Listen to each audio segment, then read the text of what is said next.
नाज़रीन खबर ने अपडेट जे सिलसिले की अॻिते वधाईंदे ख़बर शामिल कंदासीं। मोरो ख़बर शामिल कजी मोरो सिंधमा जे तां सिंधी इल्ताफ़ सोमरो जी रिपोर्ट मुताबिक मोरो में सिंध ग्रेजुएट्स एसोसिएशन मोरो शाख पारा एंकर इंस्टीट्यूट मोरो जे सहकार सां उस्तादनि जे आलमी ॾियारे जे मौक़े ते सिंध जे नाले वारे समाजी शख़्सियत सगा जे अॻोणे मरकज़ी अॻवान मरूम प्रोफेसर मज़हरुद्दीन मेमण जी 24वीं वरसीअ जे मौक़े ते हिकु तक़रीब बख़्श अली चांडियो जी सदारत में मुनक़द कई वई।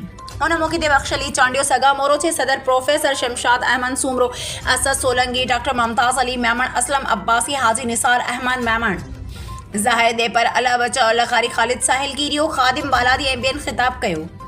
हिननि चयो त मोरो में राशिद मोराई, प्रोफेसर मज़हरुद्दीन मेमण, नज़ीर अहमद काज़ी छतल सरियो, मोहम्मद मिठल कमालानी, कादिर बख्श मेमण, फतहुद्दीन सूमरो, बेदार मोराई, सैयद अली बख्शा, मोहम्मद अली काज़ी, अख्तर मोराई, अब्दुल हक मेमण ऐं ॿियनि उस्तादनि जो किरदारु महान रहियो आहे।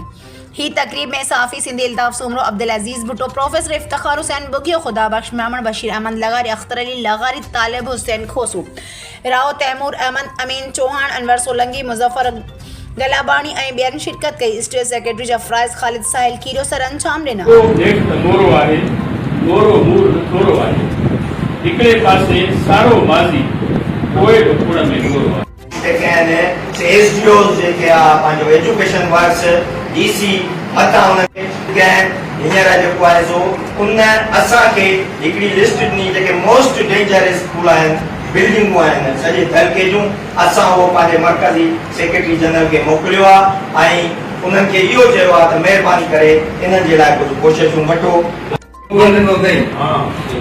तहरीर करायो, सिध बचायो ऐं हिन माण्हू महिनत आहे पर ॿार हिकिड़ो घर वॾे वेंदो आहे, उते जाइ ते सीधा 5000 रुपया ॾेई आयो, 5000 ते प्राइमरी स्कूल वठी आयो, वाइस वरी 5000 रुपया ॾेई आयो, वरी मिडल स्कूल करायो, नर्सरी वठी आयो।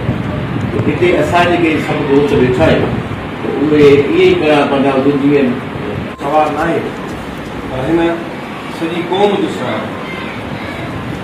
असां सिगा शाख मोरो पंहिंजे हिन समाजी सफ़र में खोड़ माण्हू आया, तमामु घणा वॾा नाला आहिनि। डॉक्टर बशीर जहिड़ा माण्हू, कादी नज़ीर जहिड़ा माण्हू, डॉक्टर लाइक़ ज़रदारी जहिड़ा माण्हू।